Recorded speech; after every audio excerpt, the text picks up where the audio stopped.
नमो नमो बच्चों।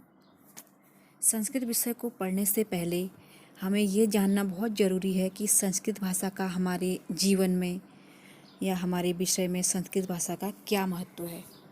ठीक है, इस विषय के संस्कृत विषय के महत्व को जानने से पहले हम एक श्लोक का गायन करेंगे, जो हम हर शुभ मुहूर्त में करते हैं, हर शुभ घड़ी में करते हैं और स्कूल में भी करते हैं, विद्यालयों में करते हैं। तो चलिए शुरू करते हैं।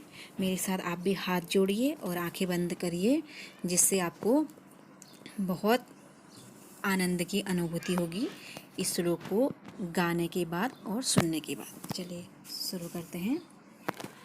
ओम भूर्भुवः स्वः तत्सवितुर्वरेण्यं भर्गो देवस्य धीमहि धियो यो न प्रचोदयात्।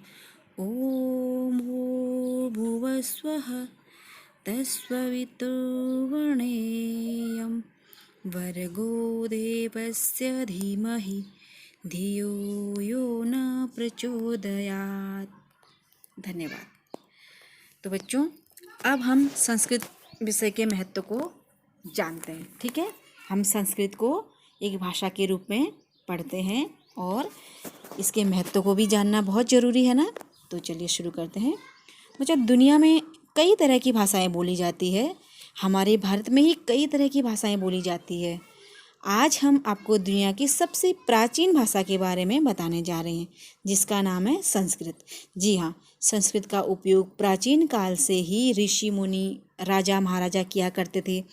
संस्कृत भाषा में हमारे देश के कई ग्रंथ लिखे गए हैं। पुराने समय में राजा महाराजा भी संस्कृत भाषा का ही प्रयोग किया करते थे।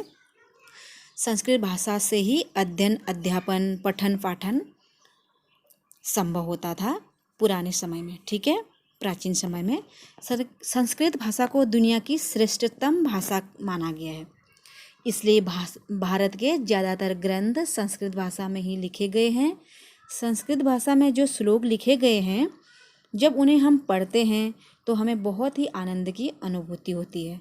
हमारे भारत में कई स्कूलों व विश्वविद्यालयों में संस्कृत भाषा एक विषय के रूप में पढ़ाई जाती है, जिसका उद्देश्य है कि संस्कृत के अस्तित्व को बनाए रखना तथा आगे बढ़ाना।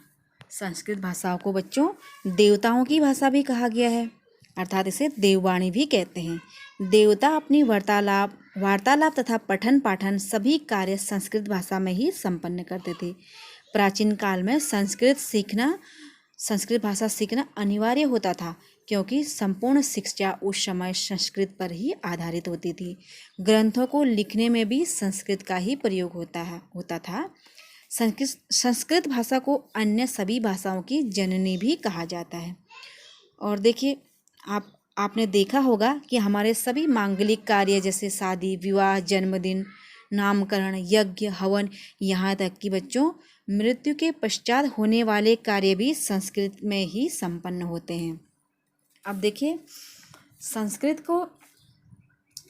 भाषा का भारतीयों के लिए आज खो जाना बहुत ही बड़े दुख की बात है। हमारे भारत में सबसे प्राचीन ग्रंथ ऋग्वेद माना जाता है, जो संस्कृत भाषा में ही लिखा गया है। इसी संस्कृत भाषा की मदद से हम देवी देवताओं की स्तुति करते हैं। हमारे देश में हिंदू, बौद्ध, जैन आदि धर्मों के ग्रंथ संस्कृत भाषा में ही लिखे गए हैं। भारत में सन 1791 में वाराणसी में संपूर्णानंद संस्कृत विश्वविद्यालय खोला गया था। यहाँ पर हम संस्कृत की शिक्षा ले सकते हैं। अगर आप संस्कृत की उच्च शिक्षा लेना चाहते हैं, स्कूली शिक्षा तो आपको हर विद्यालय में भारत में पढ़ाई जाती है। इसके बाद अगर आप उच्च शिक्षा लेना चाहते हैं, डिग्री पाना चाहते हैं, ठीक है, तो उपाधि पाना चाहते हैं, तो इसके लिए आप क्या करेंगे, आपके दरभंगा में, तिरुपति में, नई दिल्ली, जयपुर, वेरावल, हरिद्वार, उज्जैन, बेंगलोर, नालवाड़ी में भी संस्कृत के कॉलेज है, जहाँ से हम संस्कृत की पढ़ाई के साथ साथ डिग्री भी ले सकते हैं। क्या आप जानते हैं, संस्कृत